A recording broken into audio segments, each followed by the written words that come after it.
Once again, welcome to the Old House in the 73rd 14-1 tournament, proudly sponsored by Dr. Michael Fidak. And our co-sponsors are Championship Club Tour Edition 3030, Fury Cues, Arrowmouth Balls, Master Chalk, Pool and Billiards Magazine, Inside Pool Magazine, Amsterdam Billiards, the Napoli National Amateur Pool League, and Dragon Promotions. And we are sponsored and hosted here at Steinway Cafe and Billiards in New York City. Our patron sponsors are Stuart Matana and Tom Gleich, and our co-contributors are Dr. James Miller and Charles Eames. Right now, I'd like to direct your attention to the streaming table, which can be viewed at InsidePool.tv. And our two opponents for this. This is a great matchup, folks. Is it? This is one for the books. We have two players of the decade playing each other here. The 1990s, 2000s players of the decade playing each other in this match.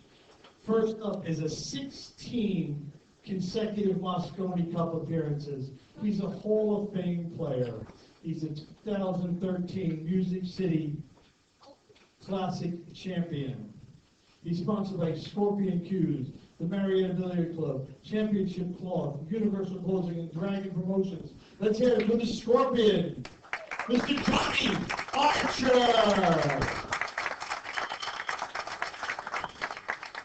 And his opponent, the 2013 Ultimate 10-Ball champion, is 2 silvers now and 1 bronze.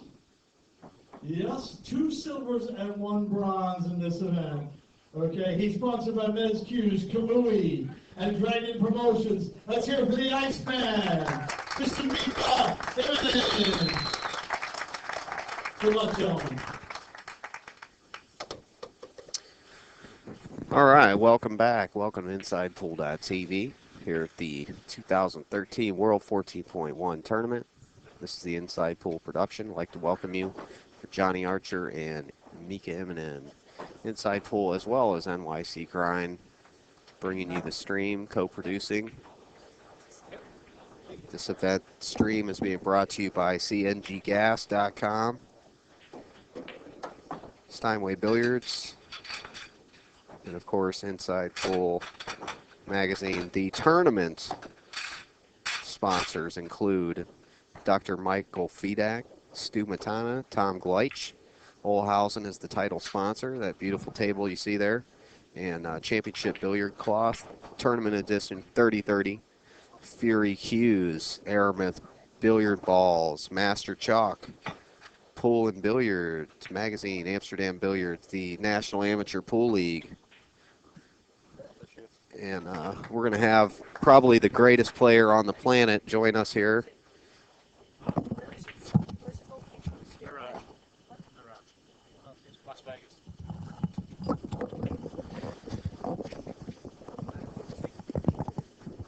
It is none other than Darren Appleton joining us. Wow, what an honor, Darren. Thank you, sir, for joining us. Thank you for having me. All right, no problem. It's nice to be sitting next to the best commentator in the world. Wow, that's amazing. Thank you so much for saying that, man. Alvin, the main man. That does really so much for the game. Psychs me up, man. Thank you. My idol. Hey, you're my idol too, man. What an amazing player you are, Darren. And you can hang with both of these gentlemen here. You squared off against both of these guys many times. Yeah. And, you know, what's it like staring down the barrel of Johnny Archer shooting your lights out? Yeah, It's got to be discouraging almost. Well, Johnny's a grinder. Oh, yeah. Barely sneaked through the group stage. Was very fortunate to get through the group stage with 2 wins out from 5. So he's sort of free rolling. Obviously, I think John Smith put a big run on him in his first match, so that sort of cost him his chance of winning that one. But this is a tough draw for Mika.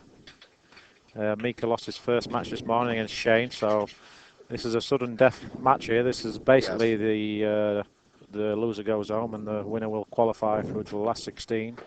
Single elimination. So and you are where at? Well, I just beat Oliver Hartman, so that qualifies me. So that qualifies me for the last 16. Man, you're amazing, Darren. You're always in the final 10 of every tournament, man. That's incredible. Yeah. Well, that's the key, is to try and be as consistent as possible, and my straight pull record is really good.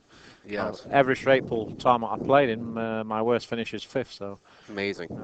I've really taken to the straight pull. I think it suits my game, and my concentration levels are pretty good. So. Oh yeah. And this game's all about concentration. So I had a great match with Oliver. Won 150 to 98. He had a break of 54.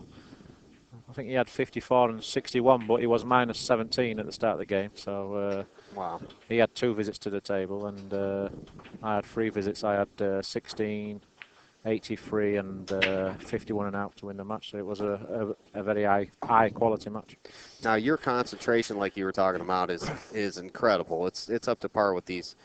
Now, when you stepped up at the final level from being like top amateur to pro level, was that a mental step, do you think? The final step heading to the top caliber, is it all mental? Is all the mechanics done before, Yeah. Or, I mean, when I first started playing, my mechanics were pretty natural.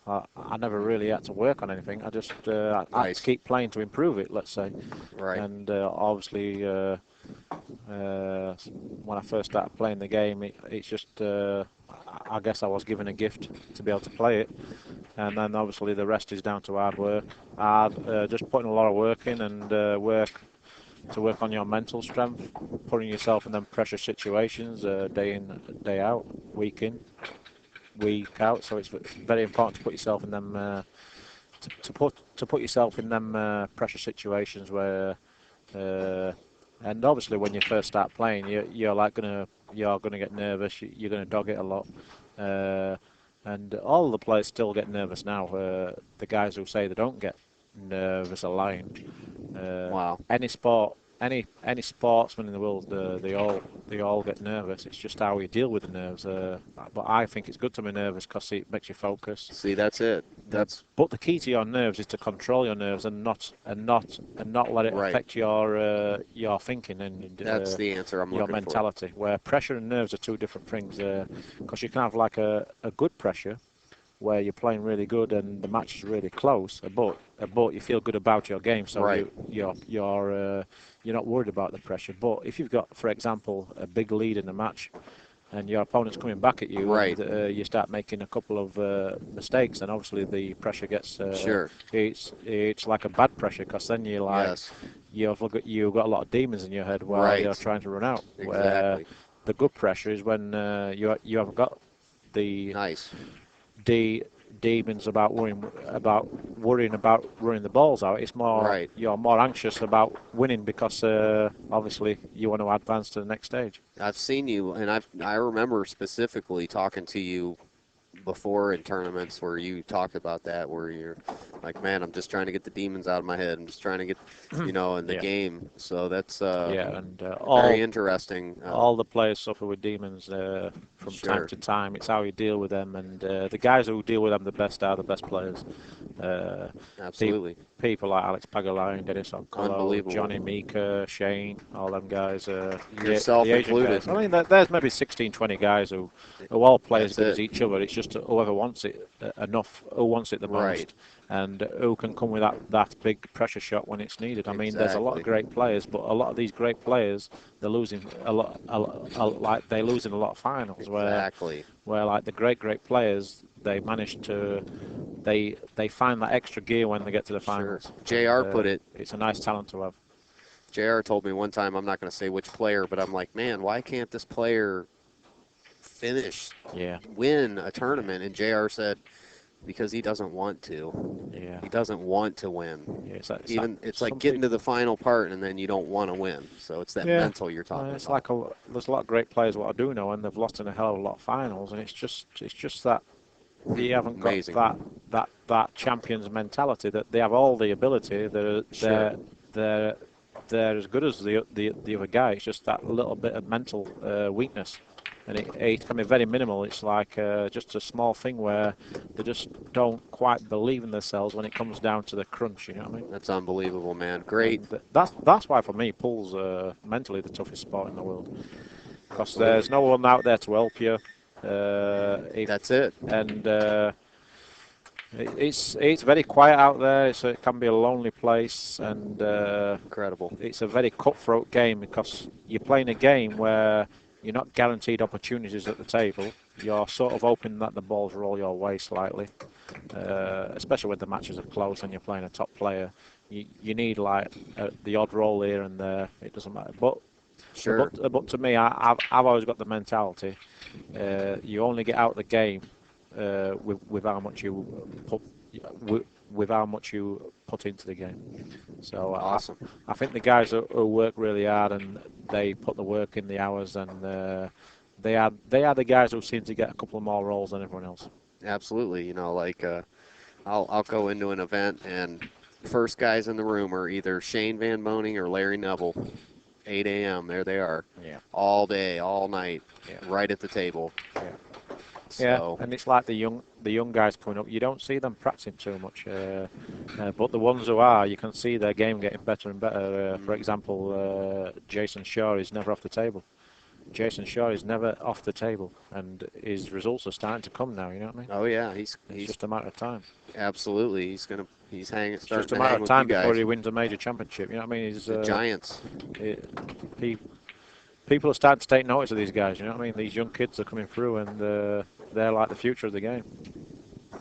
But the old guys, I mean, they've got so much knowledge and the That's the beauty of experience. it. But sometimes it's difficult for the older guys to get motivated, especially for someone like Johnny who's been around so long. It's hard for him to keep that motivation level week in, week out. Absolutely. But when it comes to the big tournaments, the big players come forward and they get the pulse racing again. You know what I mean? That's it. And the thing that's interesting about pool is you actually get better with age. You don't weaken Yeah, I mean, with knowledge-wise, age. you definitely get better. Obviously, At a certain point. your nerves get a little bit weaker, and you're maybe shooting the balls are not as good as what there was when you're younger. I mean, I'm definitely a better player now than what I was 20 years ago, but I was a better shooter of the ball 20 years ago, you know what I mean? I see. But my cue ball's a hell of a lot better now than it was 20 years ago. Right. See. I didn't care where I left the cue ball 20 years ago. I was like Jason Shaw. I'm like thinking, just give me a shot and I'll make it. But Nice. these days, because you've got that many battle scars, you've had that many wars and battles and stuff like that, and you make them mistakes, you don't want to make them mistakes again. So as time goes on, you learn how to control whitey better, and you try and keep the game a lot more simple. Yeah, I mean, And, well, as in life, make it less stressful. yeah, you control everything more better internally. It's all about, mastering the self, the game. I mean, look at this guy here. Yeah. Mika's all about training the mind, the body, the soul. Well, Mika's biggest strength is that he's very good at getting out of trouble. Well, if you see with that rack there, he was all over the place. His patterns were awful in that rack there, but he's such a great shot maker. He managed to find a way to get to that break shot, and as you can see now, he's absolutely perfect. So that's his biggest strength. The only thing what worries me about Mika is that will he be able to keep shooting like this when he gets to 50 years old? That's my only question mark with Mika. I see. Will he have the longevity in the game, like, for example, someone like Ralph Suke, who keeps the game very simple, methodical? Someone like Johnny, I mean, a very, very grinding style of player, very solid, hasn't got a big stroke. Where Mika, he relies on that big power stroke, you know. Right. I mean? And he likes to really punch the balls into the pockets. He doesn't like rolling balls. Right. He's a big fire player. Yeah, he is. I mean, he's great to watch. When he's on top of his game, he's one of the greatest players ever. Absolutely. But what I've noticed with Mika, when he's not in his game, is quite easy to beat. Yes. Where if you take someone like Ralph Suke, even when he's not playing good, he's still tough to beat. He's unbelievable. It's true. And, Mika's once something starts getting in his head, man, he just crumbles like, a cookie. I mean. Yep. Yeah, that doesn't come into effect too much into the straight pool, but like you're saying, he's playing the rotational style of shooting, Yep. And that, whereas guys like Eckert, Ortman, these super straight pool players, they can outthink, they can outmove and think think that. Yeah. I think. But at the end of the day, with straight pull, when you're playing a race to 150, 200, you have to put maybe 80, 90 ball run together if you've got a chance of winning this competition. So this is where Mika's going to excel, because you expect him to make an 100 break or Sure. an eye break. And Johnny's the same. I mean, anybody who thinks that Johnny can't win this match is going to be crazy. Yeah, he could run the whole thing out. Yeah. Because I've seen him play. I've seen him play some straight pull like that. Yeah, I played Johnny in the final before in the straight pull in Las Vegas, and he run like 120 balls on me or something. Wow, how hard is that to sit Yeah. there and? Yeah, and does it quite methodically as well. So you can be sitting in your chair for an hour and 20 minutes. You know what I mean? Unbelievable. There's a lot of players like Max. I believe plays very slow, but he's very good. He is. So like if he puts a ball like if he puts a run together like 80, it's going to take him a long time. 30, 40 minutes. You know what I mean? So that's a long time to be sitting in your chair. Where if you're playing Oliver, who plays very quick, but he sees the game very quickly. If he runs 100 balls, he'll do it in 20 minutes. Absolutely. So at least when he does miss, you're not that cold coming to the table. Yeah, and Max will grow out of that, as he moves. What's up, Charles? A cord? I don't think I have one with me. I'll look though. Give me a few. Charles Eames doing the photography for the event. Yeah, he'll be doing my wedding next year as well. Nice. Top man. That's right. Going to be marrying Angie. Yeah. But Mika, I think. Lovely and talented. Yeah. Okay, so what's this break ball here? Is it the 2 or what? I like the 2, yeah, because it's closer to the stack, where the 5's a little bit too far away from the stack, so he wouldn't get a good split. So we'll be using the 5. I like leaving the 4 and the 14 ball as his last 2 balls for the break shot. So he should leave the 4 as his down rail to take the 14 ball on the side, which will just stop the cue ball dead. And it'll be perfect for the break shot. So he should go 8-5-8. I don't like this. I would have gone to 8-5-4, and then the 14 into the side pocket, and just stop it dead. But now he's. I mean, it's all personal preference, but here he's got a little bit of work to do now. That's why I would have left that 4 ball to leave this 14 in the side for the last 2 balls, and then he just stopped the cue ball dead like that, and he would have been perfect on the 2 ball. Yeah, we also have the perfect angle on the table to see all the angles. The players don't always see what we can see. But someone like Mika should have seen that, really. Yeah. Now he's got to come with a bit of a shot here. Uh-huh. I mean, you don't want to come short on this 2 ball. I mean, he's played it really well. He's played the shot really well, but if he just comes like a foot short there, then he leaves a very missable break shot. Absolutely. But it's just everybody's got a different style. I like to try and keep it as simple as possible. And Mika just goes off. I think Mika plays on instinct more than like systems or like patterns. He just plays. He just plays it the way he sees the game, and there's no right or wrong with that. It's just his style. Yeah, it's his style. He's a free-flowing player. He plays by feel. His whole game's about how he feels. And he likes to move the cue ball around a lot. Where someone like me, I don't like to move the cue ball around much. I try and keep it as I try and keep close control of that cue ball. Yeah, you do. That's awesome. You're always putting it right where you want it, and that's a nice break shot. I'm a big one for follow through and stay down, and man, you are rock solid. Yeah. There's only a few other players that are like you as far as your mechanics. It's a complete solid follow through, and that's why you're the best player in the world. One of the my top 3 for sure. Yeah. Shane, Alex, and Darren. Yeah. Not in that order. Well, so that's my top 3 players for sure. I think there's a few. I think you got Dennis Okolo.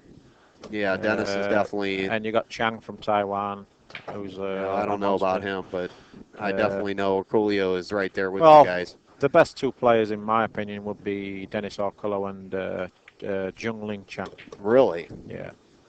Wow. And then after that, I'll probably go Wu Chia Ching. Really? And then obviously you got your usual suspects like Alex, Shane. Sure. The soda pop, guys from the tour here in the States. Yeah. Yeah, I don't know about those obscure, some of these Asian players you're talking about. Kopin and Yeah, because you're always over there. I do recognize the names. They've Yeah. won the world championships Yeah. and been in first, second. I remember they're monsters. And then obviously Yeah. you got the Taiwanese guys. See, the only thing I think is the disadvantage to those guys is their society is very, you know, it's not an individual-based society. It's more of a groupthink society. And I feel when those guys get into a match with somebody with the personality of like Earl or, yourself, even you're fiery too, or you're some of these guys like Larry Neville. I think that really gets in their minds. A little bit, yeah. Because they're not playing in this real calm and Asian environment. It's very sterile, very non-emotional. Yeah, I totally agree. See what I'm saying? If you go to Taiwan or China, I mean, different story. They'll whoop on you. They show no emotion, but they're trained to show no emotion. Right. They all have national coaches. It's the group think. They all have their little routine where they have to practice minimum. I think they have to practice minimum 5 hours a day. Yeah, and I'm not saying that's bad. I'm just saying that's what I noticed from being. It's not the personality wild West it is here in America with everybody's this cartoon character, big mouth and everything. Yeah, I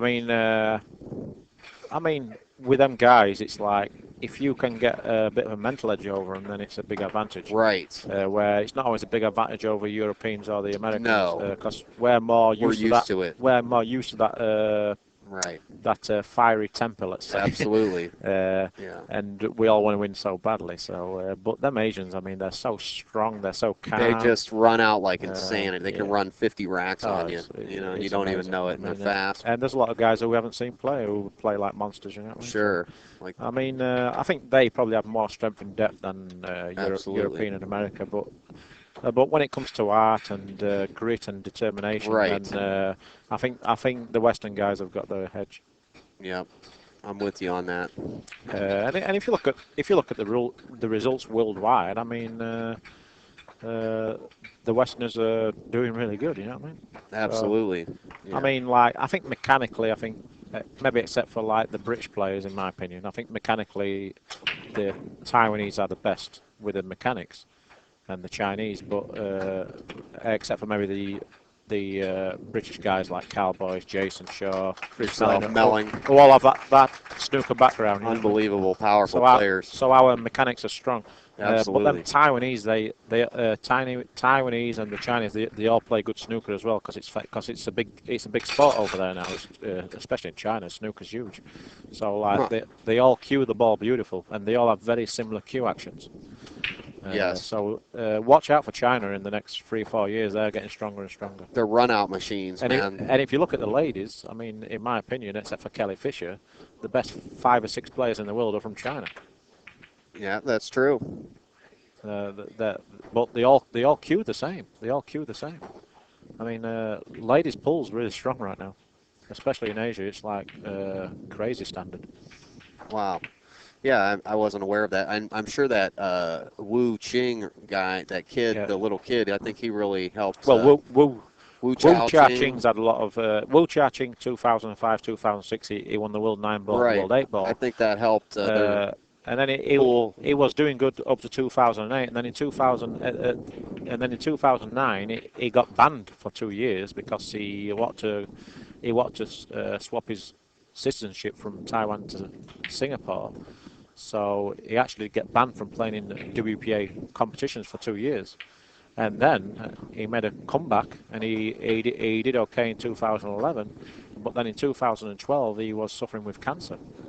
Wow. He's only like 21, 22. He's been suffering with cancer for like last 6 months. But luckily they catch it very early, and now he's on the mend. And he recently played a tournament in Asia. He did well. He played in the Las Vegas tournaments, and I think he did pretty good in the 10 ball there. I think he finished 4th. So it's not going to be long before we see him winning big tournaments again. Okay.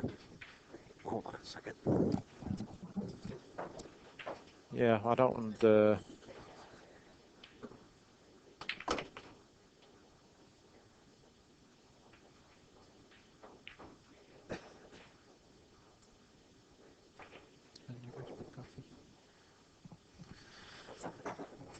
Oh, thank you. Not too sure. why they haven't updated the scoreboard here, Mika and Johnny. I think for some reason they didn't start the scoreboard at 0. Well, Mika's on a pretty good run at the moment. And he'll be looking to leave the 1 ball as a break shot, or the 14 ball, one of those two. Just personal preference for him. But he needs to get rid of that little cluster there. I think luckily the 6 passes the 8 ball into the corner, but he needs to get decent shape on the 9. Which I'm not too sure he's going to be too happy with that. He would have liked to have landed 9 ball there. But if the 8 ball passes the 15, then it's a pretty open table. I'm just not too sure how close the 13 ball, which is a pink stripe, is to the side pocket, whether it goes in the side pocket or whether he's got to take it in the corner. I think it's slightly off the rail, so if he's got to take it in the corner, it's okay, because if you play the ball slow down the rail, the pockets are pretty generous. Yeah, these have like 4 and 7/8 inch pockets, I believe. Yeah, but I mean, because the tables are been reclothed, Yes. they slide a lot more off the rail, so pockets are playing slightly bigger than what they would, let's say, in 2 weeks' time after the table's been played in. Right. Play a little bit tighter, but as long as you play good pocket speed, the pockets are pretty generous. But if you try and fire the balls and it hits the rail, it's going to spit out. So you have to be careful if you're going to fire a ball, you've got to really bear down on the shot. Mika really wills the ball around. You see him talking to the cue ball? Yeah. I like that. That's, there's a lot that your mind does with the ball. I mean, the pool is a multi-dimensional game. It is not just a guy hitting the ball. Yeah. Your mind really makes it do what it does. Yep. The power of your mind. I really believe that. So Mika really utilizes that. He really talks to the cue ball, I'll tell you. Oh, he talks to everything when he's playing. Mm-hmm. He's one of the fiercest competitors I've ever come across. I bet. And he doesn't give anything. I mean, he believes he should never lose a pool match. You know what I mean? Oh yeah. If he slightly runs out of position, he's not happy. And mm-hmm. if his opponent gets a slight roll, he's thinks the all will's against him. So he's a very selfish, individually minded guy. But that's a good thing in my opinion, because he wants to win so much. But sometimes he doesn't see his own luck. You know what I mean? That's the only thing I'd say against Mika, is that he doesn't always see his own rolls, right? Which he should do, because we all get the rolls and we all get the bad rolls. But Mika, I don't think he always sees his good rolls. Yeah, Earl's a lot like that too. Yeah, so he's get a good roll and be mad about it. And Chris Mellon's like that as well. He is. Yeah. That's perfectionism, and that's like you're saying, it's a good thing, but it's also it also can be your downfall. Yeah. I mean, so sometimes you're happy. I think with this game, someone like Mika is a perfectionist, and he just wants to never let his opponent to the table. But unfortunately, with pool, it's never. No one's going to be perfect playing this game, just because of the caliber of players you're playing against, and just because of the way the balls roll. That's why in modern times nobody's really ran more than 430 or something like that. I mean, Willie Mosconi 585, but that was on a huge pocket table. The only thing I'd probably say in the defence there is that obviously back in them days they played on a 8-foot table with big pockets. Right. But also that was the only game they played back in them days. So every day every pool player in the world is playing straight pool. Wow. Playing straight pool every day, 6-7 hours a day. That straight pool was the main game, right?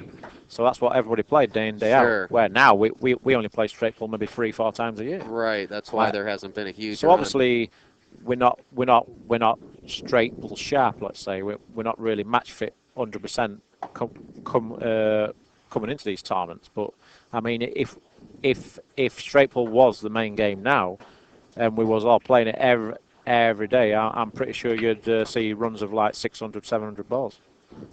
Not every day, but I mean, there'd be somebody out there beating records. You know what I mean? Somebody's going to do it. If we was playing straight pool every day as our main game, and every competition we played was straight pool, you'd be seeing like crazy runs. Yeah, exactly. Because everybody'd be really good at it. Because that's what we would all know the patterns better. That makes sense. We'd be and the conditions are so nice. So I mean, and because there's so many more good players now worldwide. I mean, imagine if like the whole world was playing straight pull every time. I mean, Yeah, that'd be amazing. we'd all be in the pool room practicing like 4 or 5 hours a day playing straight pull. That'd be crazy runs, you know what I mean?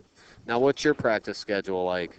Well, I like mix it up a little bit. It depends on the tournament. Obviously, for this tournament, I played a bit of straight pull, but I might practice straight pull maybe 1-2 hours a month, just sort of like a starter. If I go to the pool room, I might have a couple of attempts of playing straight pull, just try and get a decent run. But the only problem with straight pull is that if you practice it and you get like an high run of, let's say, 100 balls and then you miss, it's very difficult to restart again. So that's my only downside with the straight pull. It's hard to really get going again once you make a big run. So yeah, you're discouraged. I like practicing alone. I like practicing against a ghost. Okay. Play the 10-ball ghost. Really? Most of the times we're playing these days are 10-ball. And even if we play 9-ball, I don't really practice much 9-ball. No. The only thing I play with 9-ball is that I'll practice the break. Sure. Solve the break in whatever game. So most of my practice is 10-ball, but recently I've been playing a lot of rotation, playing against a ghost, playing really 15-ball. That's interesting. Which is a really good game because obviously if you can beat the ghost playing 15-ball, then you go to playing 9-ball or 10-ball, then the game looks really easy. That's a really good strategy. Yep. So I also play. I also do quite a few practice drills, which are obviously very difficult to explain on the microphone. Sure. But I do like doing my drills, especially if I'm not happy with something in my game or my fundamentals, and I really work hard on my fundamentals. Yeah, I can tell you do. I've noticed that in your your matches. But my fundamentals, I mean, when I do my drills, it's all about the follow through of the delivery of the cue, and also just timing of the ball. It's very important to time the ball well, because it's nice if you can time the ball well and hit the ball as easy as possible and get a really good reaction. Where when you're feeling a little bit tight on the cue, you find yourself jerking the ball a lot, and you end up overpowering the ball when you've no need to. So, I mean, just getting yourself loose is very key. So just the two key elements to me in pull is keeping a really loose grip and keeping your head still. If you do them two things, then you should be quite successful. How much do you practice the break, the 10-ball break? Well, I probably don't practice it enough, to be honest. But when I have time to practice, I will practice the break, but only maybe I might have like 20, 30 breaks, and then I'll just start playing. You know? Well, that's still good. But my break's very inconsistent. It's not like a Shane Van Bowen's or whoever. The Taiwanese guys. I mean, I should work more on my break. And I keep meaning to. It's just like I just get to the pool room and then I start practicing different things, and then I will practice the break a little bit, but it's difficult to keep racking the balls up. Yeah, it's annoying for like an hour or two, and it starts to hurt my back. So maybe I should get someone to rack the balls for me. There you go. Just pay him like $20 or something. Nice. There you go. Like an hour. Rack boy. Yeah. All right. Mika Immonen gets ready for the next breakout. He's a little far away from the rack on here, but I think he's going to have a nice right into the side. Probably hit that second stripe ball. Is this ours? Sure. Sure.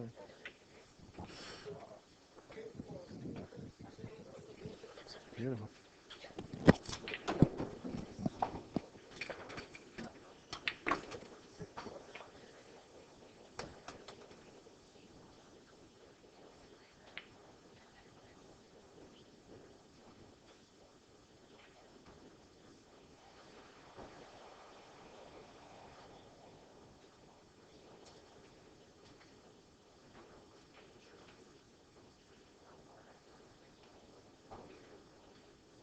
So Darren's going to take a little lunch break here. He's working hard for Inside Pool. We appreciate all his knowledge, and I'll keep you as entertained as I can.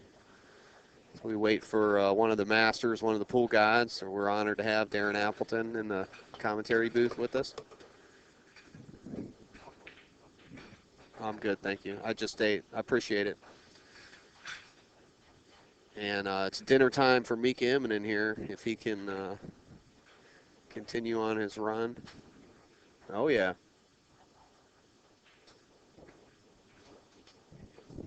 We're quickly trundling through. Thank you there, Marty. Herman University, appreciate it. They're all loving hearing Darren's interesting commentary, and we're going to have Darren give us some more analysis on the straight pool too. We like to try to mix it up here. We don't like to just talk about pool or just talk about life experiences. We like to do a little bit of everything. So remember, make sure you go over to InsidePoolMag.com for all your updates, and also go to NYCGrind.com for all your news stories about the tournament. Allison Fisher, Jerry Tarantola of NYC Grind, and of course J.R. Calvert, Sally Timko of Inside Pool Magazine, all working hard here at the 2013 World 14.1. It's an honor to be here. And there you go.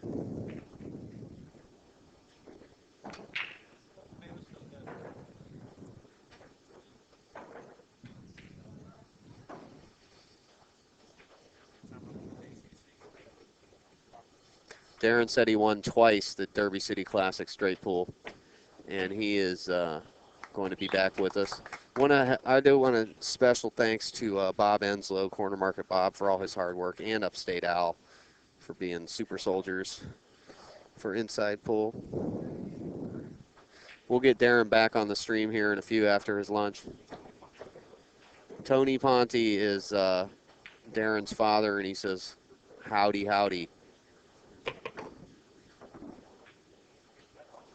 You should be in bed, he says. Him and Angie are laughing at you here, Tony. As Mika just makes it look so easy. He's going to have to... Yep, Darren says he may run the match out.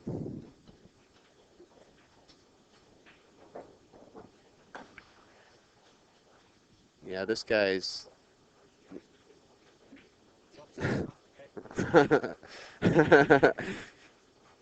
Johnny's getting steamrollered, Darren says. That's a perfect Mika Immonen shot right there, too. And now he's just going to pick apart this little cluster here.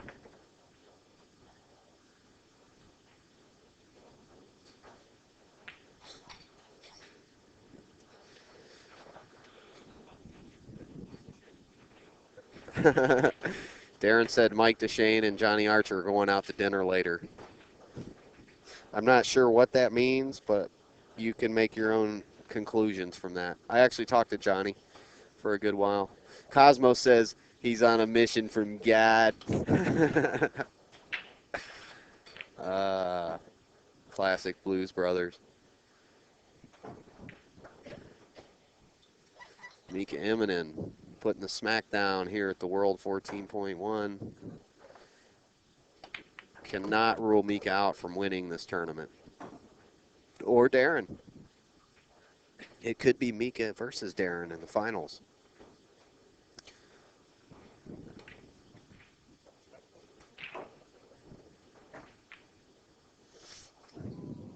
It's that mental thing we're talking about. It's got to be. There's a few players that deal with that. You don't, man. You're emotionless, dude. When you're playing, nothing bothers you. If anything, you get mad. Your anger is your thing, man. You get mad at yourself. You get mad at yourself for Yeah, I remember talking to you about that. And we'll keep interviewing Darren here, but I don't want to get ripped on for not talking about everybody's run out exclusively. So I'm going to try to limit the information talk. And okay, so here we go. This is a break shot. Wow.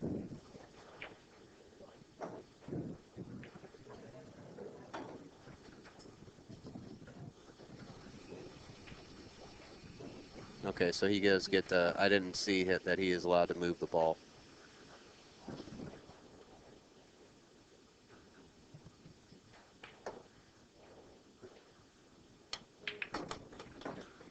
Ooh, he got stuck. He got stuck.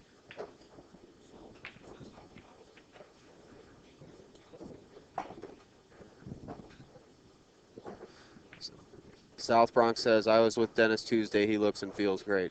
Dennis. You always look great, man.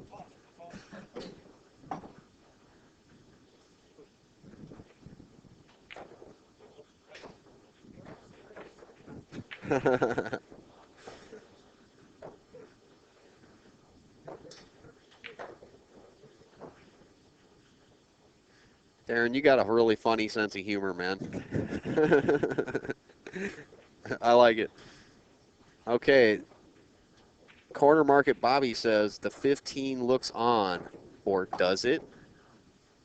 All right, let me get you back. Hold on. Darren's excited to start. Yeah. Let's talking to the chat again. I never eat so quick. That was good. Like playing speed pool. So. All right, so what are we He's doing? stuck in the stack. He's dead. Yeah, he's done. That's a shame. Run over, unless he can find a dead ball or some kind of miracle shot. Yeah, Johnny's having a good look. I think, believe it or not, you know, if the 15 ball wasn't in the way, I think he would have had a 1-5 combo. But I think he's still looking to see if he the 1-5 combo goes onto the 15 ball. But that's a bit suicidal, really. Mika's good at combos. He really inspects everything. But to be honest, Alvin here, he don't have much of a safety. No. He really doesn't have much of a safety here. I mean, he can roll up to the balls, but obviously Johnny's going to do the same thing. He's trying that shot. He's got it as well. Wow. Well, there's two things there for me. He's been very fortunate to have that shot. And secondly, it was a good shot, but it was sort of wired. So he's been quite fortunate to have that shot. I mean, Johnny's going to be sick, you know what I mean? Yeah, that was... Johnny's going to be sick about that. Yeah, the balls are laid out like a smiley face. I mean, everything's going his way here. Yeah, that's when you know it's your day, when you find a dead ball. That's amazing. Yeah. I mean, if I was sat in the opposite chair there, I'd be fuming. Like, you'd be cursing the table and everything. Because Johnny must have been thinking he's guaranteed to get back to the table, and then he finds a free ball combination, which is like miles apart from the third ball. You know? Exactly. I mean, you need a big roll there. You really do need. I mean, you have to execute the shot, but sure. But he doesn't really deserve to have that shot. You know? Right. And now he's definitely going to run the match now. There's no doubt about it. It's part skill, part luck. Yeah. I mean, he'll definitely run the match now. Mostly skill, but partially luck. Yeah. On that shot. I mean, it's got to be your day, in other words. Because like you were saying, there's so much distance between the second object ball and then the ball in the pocket. Yeah. But you got to take advantage when you get rolls like that. When it's the mental edge. When you get a roll of the ball like that, you have to really take advantage. Yes. There's plenty of days where you get a lot of bad rolls, so you just got to take advantage. But I think it's just one of them days for Johnny. I mean, John Smith run 100 balls against him, out of the gate, and Mika, I think this is from the gate as well. So he's not even watching. Johnny's he barely squeaked through yesterday, so I was thinking this could be Johnny's tournament. Wow. Because he was quite fortunate to get through the group, and but to be fair, he's been very unfortunate with the draw. He couldn't have got. He's been drawn against two of the best straight pull players in the world. And they both put a number on him. I mean, and Johnny's done nothing wrong, so you got to feel for him. Yeah, that's brutal action for sure. And Mika's going to roll up on the perfect break shot. Yeah, it's a cruel game, this pull. It's a shame that you can prepare as much as you want at this game, but this is the thing. This is the only dislike about the old pull world I like, is that you're never guaranteed an opportunity at the table. You're not guaranteed your opportunity at the table, which is sad, really. I mean, it's great for the fans and everything else to see a 150 ball run, but if you're playing this game for a living, you have to be mentally strong, because you have a lot more bad days than you do the good days. So when you do get the good days, you've got to make sure you enjoy them. When you step to the table, Unleash the fury. Well, the secret, I think, is to create every day into a good day. A player's That's cue the step ready up. for That's action. the step up Cue from with a sweet hit. that's the next level. See Yeah. the entire line of Fury cues and unleash We'll watch your our little fury. Fury commercial here, fury-cues.com. Fury does an awesome job for pool, but thanks to them, fury-cues.com. But Alvin, you Yes, know sir. what I think they should do with straight pull or Yeah. any game. You know, if somebody runs a perfect set, like he runs 150 balls, or you break and run like 9 racks to win the match 9-0, your opponent should have an opportunity at the table to try and equal it. I like that. Try to equal it. I mean, the chances are very slim, but at least he's Right. getting an opportunity. That's exciting. I like that. And then if And he how do does you run the tie break? 150 balls, then you have like a sudden death, you know what I mean? Yeah, you run out. Yeah, you have a sudden death, lag, and break, Yeah. run out. Interesting. I like that. Because Johnny could get beat 150-0 here. He runs 150, and he don't get to chalk his cue. And I was thinking earlier and talking to the chat a little bit that straight pool could really be a consumer. I mean, it really could be a TV show. I mean, not a TV show, but Yeah. it could be on TV if it was a short run, like a quick run to 50 or something like that. I mean, those Yeah. guys can run that easily, but, you know, with the added pressure of the TV, because it's a very easy game to understand. Yeah, You run all the balls out. There's yeah, I mean, nothing complicated Straight about it. pull's a decent game for TV, but you'd have to put a shot clock. You'd have to have like you'd need a 20-second shot clock, 25 seconds. Sure. Right. That'd be One awesome. timeout, maybe one timeout, but you need a 25-second shot clock. Just because of the dummy factor. Just yeah, because but there's that some anybody players who can understand there's some it. players who can take a minute to 2 minutes just working out a shot. Yeah, even longer. You need the 25-second shot clock Yeah. for sure. But it's a good old-fashioned game. It's good quality entertainment. The people are dressed nice. I don't know. It's different. It's a different vibe Yeah. than the rotation pool. But Yeah, I like the I like wearing the vest as long as you haven't got to wear a dicky bow or a tie, because that like sort of strangles you. You feel like yeah, a waiter. that's no good. But when you can but when you can wear a long sleeve shirt with your vest with Yeah, this is. with your top buttons out, I think it's more comfortable for the players. Oh yeah, it's perfect. It's how you guys should dress every tournament. Yeah. You know, I really. Yeah, especially at professional tournaments. Sure. And you do. You dress nice. I mean, not always like this, but Yeah, I mean, you're always I always dressed try and nice. make an effort. Oh, yeah. And your sponsors are. Yeah, I mean, it's Who good. are your sponsors? Right? Predator and Sea System. But I mean, if you're looking to get sponsors in this game, you do need to make an effort with your dress code. Absolutely. There's a lot of players out there who don't have sponsors, but I look at them and I think, well, you have to look at your appearance sometimes. You know what I mean? Because like you got to create like a decent image for yourself if you want to get sponsors. That's it. So if you look at people like Mika, even Johnny these days, they're always looking sharp. You know what I mean? Yeah, that's what you can do for the sponsor. A lot of guys, like JR told me, a lot of guys ask him, "Hey, will you sponsor me?" You know. Yeah. The real question is, the real thing JR said Yeah. would be, "What can I do for you?" Yeah. You know, what can I do for Inside Pool? Yeah. Instead Well, of I think that's asking another for thing is that sponsorship. a lot of players, when they get sponsors, they feel as if they haven't got to do anything back in return. Right. They think that they just got to wear their patch and that's it. Where I think the players should be doing a lot more for their sponsors. Sure. And that's what these live streams are good for. They get to quickly promote all the. Yeah.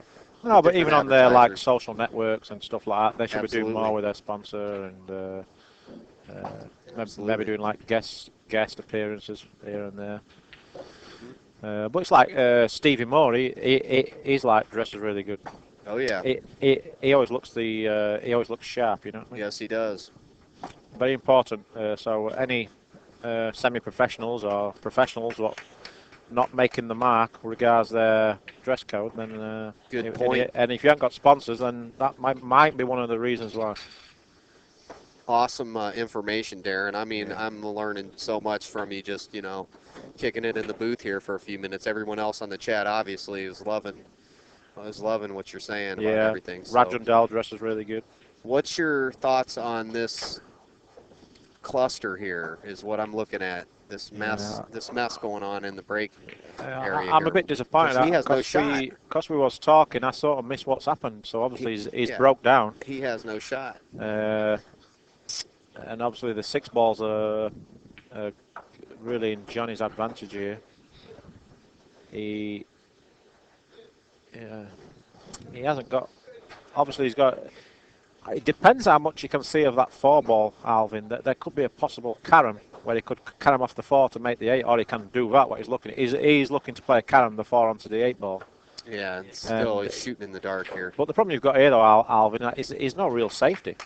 No. There's no real safety, so you might as well attack. You know what I mean? Absolutely. It's better to attack than play a defensive shot.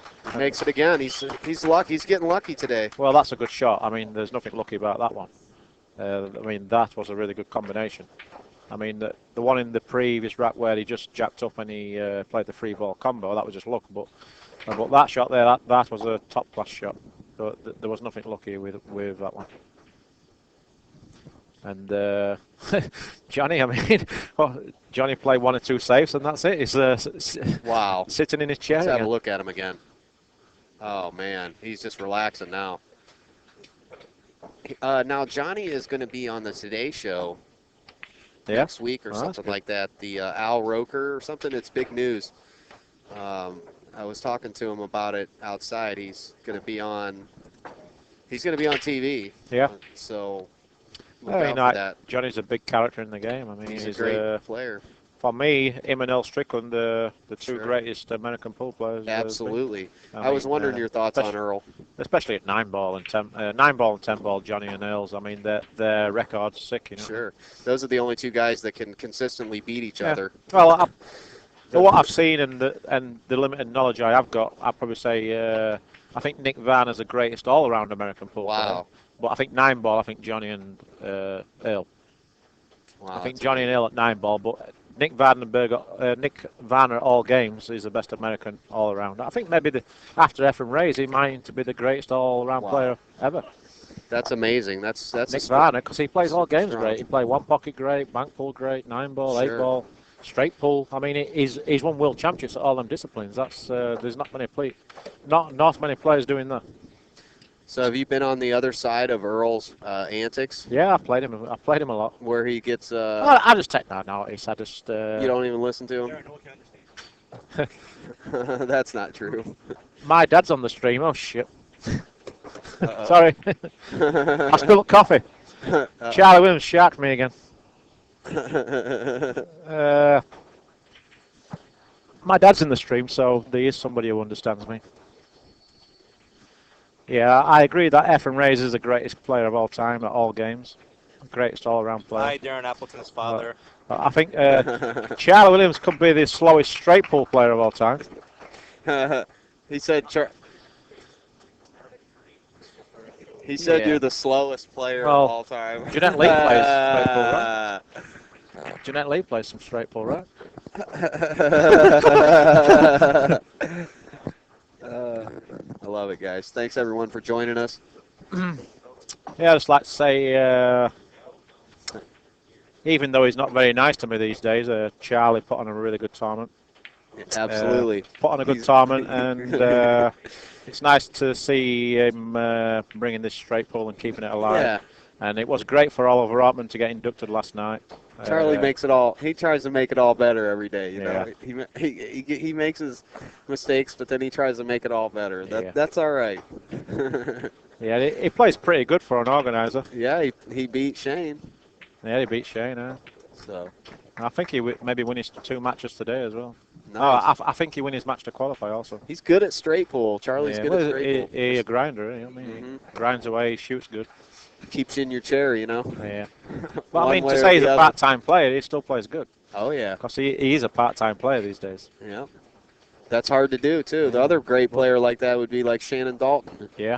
Who can run his whole tournament and then come in and just put the smack down on anybody. Yeah. And but I mean, Charlie. I mean, he played great in the Moscone Cup. Did Charlie? He has a great record in the Moscone Cup. Charlie's a great player.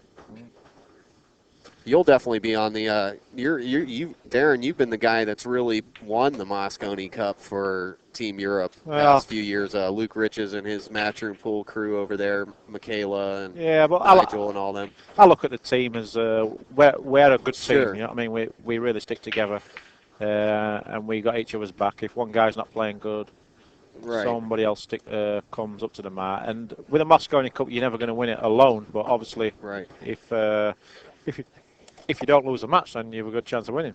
So But it's like Johnny Archer last year. He wins 6 out of 6, but his team still lost. Yep. I mean, that's pretty amazing stat, really. Yeah, now with guys like Chris Melling on your group and, these unstoppable shooters that just shoot your lights out, you guys are looking real strong. Yeah. And something changed for you in like 2008 or 9, I believe, when you guys really started rolling.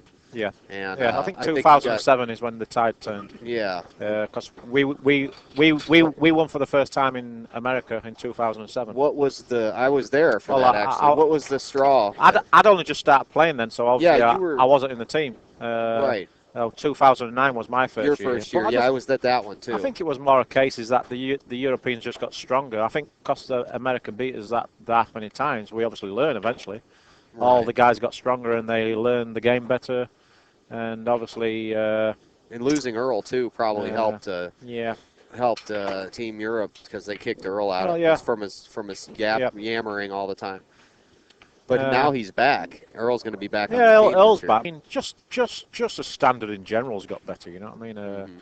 The Europeans, there was only really Ralph and Oliver back in the 90s what could compete with the Americans or the Asians. Where now there's like 20, 30 guys from Europe who can compete with the rest of the world. Absolutely. Yeah, you guys are definitely getting I think stronger. The biggest noticeable thing for me with the European pool is the British guys have really come forward in the last 4 or 5 years. There's like 4 or 5 top class British players, and that's made a big difference, I think, to the Mosconi Cup. I think you really have inspired a lot of these people, man, being such a champion. Yeah, and obviously you got the usual players like Niels Fine. Oh man, he's unbelievable. He's improved a lot in the last few years. Ralph. Mika's been great for the last 5 or 6 years. So it's just all like a confidence and the believing in yourself. But I think because totally, man, totally. I think totally.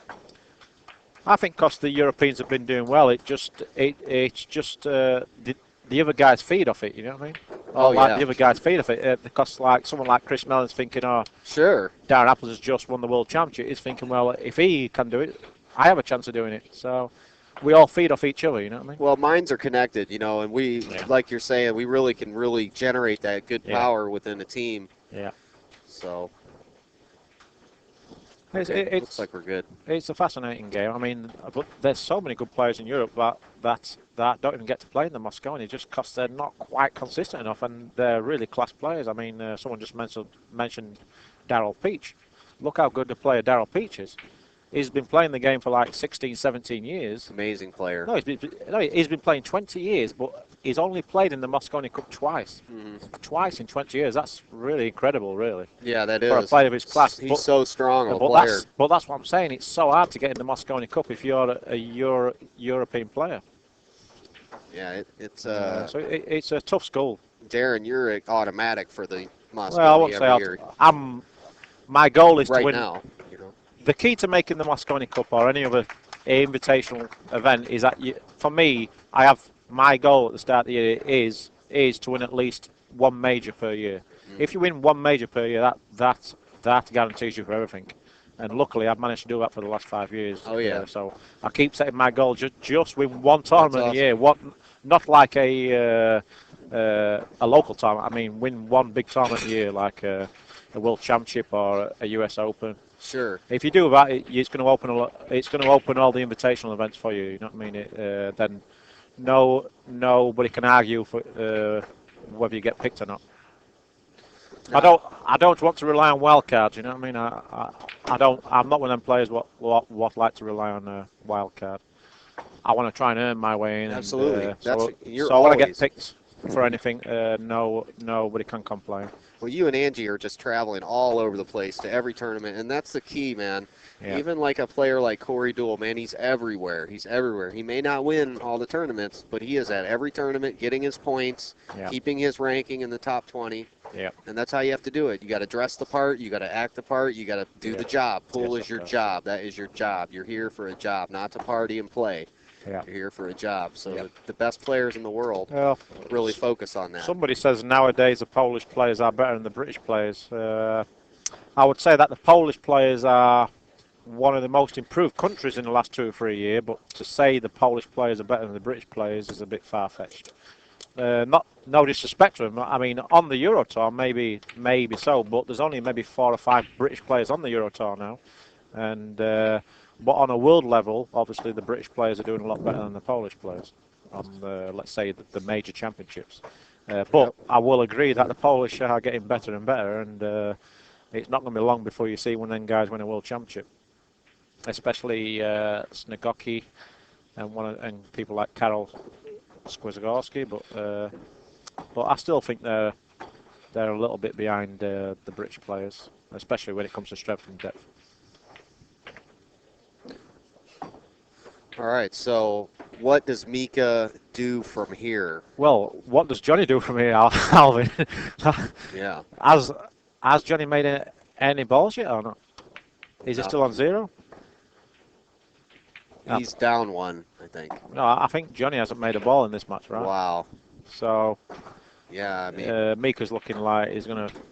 he beat that cluster out. He beat that little cluster out too. He had there, so that's nice. It's funny, you can blink your eyes and these guys, have already thought the problem through and executed it. So It's amazing. Even in rotation too, you look away for 2 seconds and you can totally miss a key part of the match. Well, the thing is that the 4 balls in the stack, obviously you can't use any of them as his break ball, so he'll probably be using the 9 ball or the 13 ball as his break ball. He's got to play some real touchy little shots here. Yeah, he has to get shape on the 8 ball here. Oh, he's missed it. Nearly missed that. That's all because he tried to just pinch a little bit of the pocket. And, but now he's perfect. He'll play the 8, draw into the 15 ball, stop the cue ball dead. And hopefully the 15 will go towards a corner, or it might even kiss the 10 ball, which would be even better. No, he's perfect. He don't want that 15 ball going in the pocket, though. So now he wants to get shape on the 10 ball from the 15. Yeah, he should play the 15 and then the 10. And then that opens the pocket up for the 2. Wow. He's playing slightly different to what I would play. He's left himself a little tricky shot here. Yeah, he did. It looked like something went wrong there. Yeah, he didn't hit that good. No problem for Mika. He can recover from those, like you were saying. And he doesn't waste any time either on them tough shots. Straight down. He's a great recovery He has to be player. a little bit careful here, though, because he needs to get a good angle on his ball to get on his break ball, which was now going to be the 9 ball. The 9 ball is going to be his break ball, so he needs to make sure he leaves himself a good angle on the 10 ball. So he wants to draw up table a little bit, that's it. So now he'll play 2 rails here and try and get the cue ball somewhere where it is now. Oh, man. This is a total Mika Immonen shot right here. Yeah. He wants the cue ball somewhere where he just played that shot. It's just about perfect. He plays them shots really good. Oh, yeah. The little come around the rack, come around the ball shot. Especially when you're spinning the cue ball slightly. That makes the shot a little tougher. Yeah, I've seen him play some amazing spin shots. So he's got that finesse when he really gets into it. He's a very artistic player. Yeah, well, he's free stroking now. I mean, he's got to be he's maybe 20 balls away from winning this match. Yeah, this could be come to a quick conclusion here. Poor old Johnny, he's not had a opportunity at the table to run any balls. Oh yeah, he's in thought. He's had a few safeties. That's it. He's thinking about something else. He's not here, that's for sure, because Mika Immonen's putting the smack down. Wow. Well, at least after this match, Johnny will have plenty of time to go on the forums and finish his post battles. a few forums up. finish some battles on the internet. That's a shame that the great players got to deal with that, but it's part of the sport, and you're at the top of a sport. When you're at the eye of the pyramid, all the blocks are looking at you. So. Yeah, a lot of critics out there. But good and bad. I mean, you got supporters. Yeah, there's a lot of great stuff, and but all the top guys they're all big enough to take it on the chin. Absolutely. Everyone makes mistakes. Everyone can deal with it at this level. All right, does Mika get blocked here? No, he looks like he's okay. There's Look at this, nice. Yeah, he just everything he hits turns to gold now. No worries in the world. Just this is a stage in the game where you're really enjoying yourself. Yeah. He's just he's enjoying himself out there now. Absolutely no pressure at all. He's just enjoying the game now, and he'll be confident of finishing the game. Before this rack, he only needed 25 balls, so. Oh, I didn't like that shot. I didn't like that shot, Alvin. Yeah, that's not good to be Yeah, going. I would have played shape for the 13 ball there, leaving low side, so that he would have had a natural shot on the 13 to go into the stack, and that would have brought the cue ball up to the top of the table and back down for the 3 and 6. Well, now he's got to come with a big shot. Now he's got a back cut. He's made it. Ooh. He's made it. Oh, wow. But he played it into the right side of the pocket. Yeah. That's the key to that shot. Always play for the near jaw, the near point, where if you play on the outside, that's the best chance of missing. Wow. So good point. Good tip there, Darren. Yeah, especially when you play it that slowly, you got to use that rail and maximise your chances of making the ball. It's called cheating the pocket. So he's everything looks really easy to him right now. Snooker asks, well, how would an Asian team do in the Moscone Cup? Well, obviously they do really good, Yeah. but there's no guarantee of winning. Mm-hmm. Because you only have 5 players on each team, and obviously they're playing 9 ball, and it's a tough game. It's all about the pressure, really. It's about who handles the pressure better. That's it, man. I think Team Europe would win still. Yeah, we did have a Moscone Cup style about 2 years ago. We played Europe against Asia. Mm-hmm. I remember that. And that was in Malaysia, and there was 2,000 people there watching. It was crazy. Wow. But we lost 8-7. It was 8-7 in points, but we played good, but we didn't have our strongest team. I mean, we had a good team, but we didn't have our best 5 players, let's say. Did you remember how many people were at the Whirlpool Championships in 200007 in Manila? And they had the entire stadium crazy, yeah. full. Yeah, there was like was a lot of people. 5,000 Yeah. or more. There was a lot of people there. It was like a football game. It was Yeah. amazing, man. There's no wireless right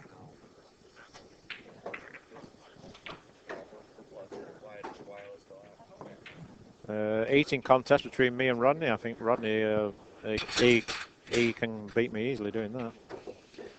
I'm not a big eater. Maybe Dennis Hatch and Rodney would be a good matchup when it comes to eating. That's funny. Maybe I know a guy who can beat Rodney and them guys at eating. That's Tony Drago. He's unbelievable, that guy. Tony Drago. Yeah. He's funny. That guy's funny. All right, so he's at 153 now. Yeah, and he's got a good break shot. He just needs 11 balls, Alvin, so this match is over. He'll just pick off the balls he needs and hasn't got to worry about a break ball. Right.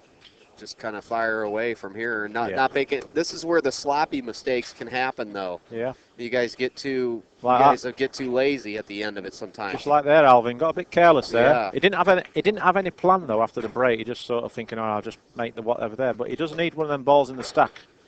Uh-oh. See, now he's getting foolish.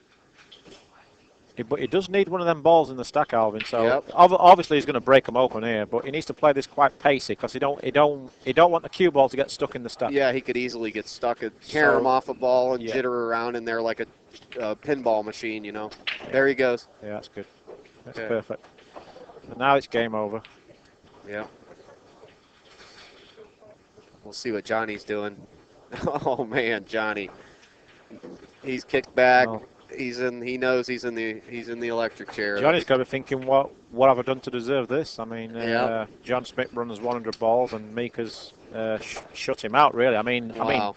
Johnny has come to the table 2 or 3 times, and he has played decent safety. He's played a pretty good safeties on Mika, but Mika's found a combination here or Yep. there, and Got some lucky rolls, man. That's what it all came down to. yeah, I mean, he's played great, and he had a Sure. couple of nice rolls, but he has played great. Mm-hmm.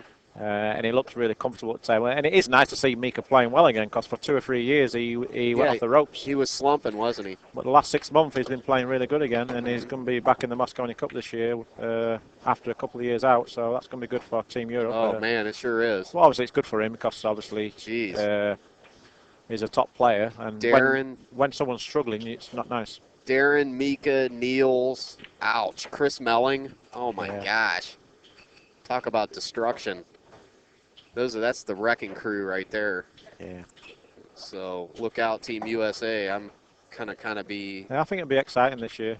You got Strickland's back in the team, so Yeah. it's going to be a lot of fun. Yep, you got Shane, you got Johnny. Yeah, you got a great team. With Shane, Earl, Johnny, Dennis, ouch. Right, ladies and All right. Well played, Mika. Thank you so much, Darren. Welcome, pal. Enjoyed it. Appreciate it. It's nice to commentate on a match when somebody plays that good. All right, everybody. Thanks a lot. We'll be back soon. See you all later.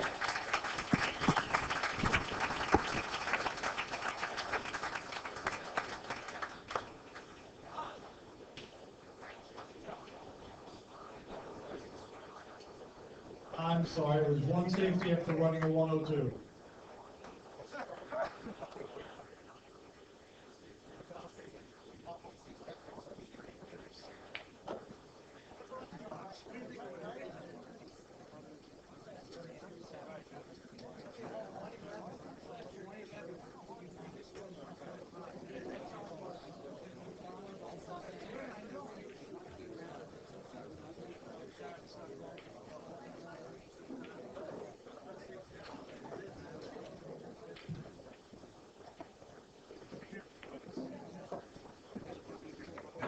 All right. Did you like that?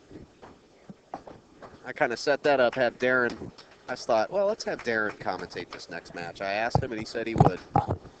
So I hope you all enjoyed that match. Big thanks to CNGgas.com, NYC Grind, of course, Inside Pool Mag, the mastermind, J.R. Calvert, offering his support at home for the stream. Unfortunately cannot be with us to help with his commentary, but he's back home doing the technical support. Thanks a lot to Steinway Billiards, Manny, Larry, Ross, Anna, Maria, George, all of them that are helping us out. And, of course, Corner Market Bob, Upstate Al, Pops 89 Live, John Slingblade, Snooker, Anya. Shout out to Herman University out there. Shout out to all the viewers. Wow, we got a big crowd. Thanks, everybody, for joining us. The whole pool world's watching. I probably have a lot of people listening, good friends of mine, and it's excellent to be with you, even though we're not in the same room. But all right, so we're going to continue on. Wow, we got a crowd out there. Unbelievable. Very powerful to be in this seat, and it's a great honor, everyone. Thank you for letting me represent you and our sport. And, Inside Pool to represent you and your sport. And thanks, everybody. We'll be back shortly for the next match.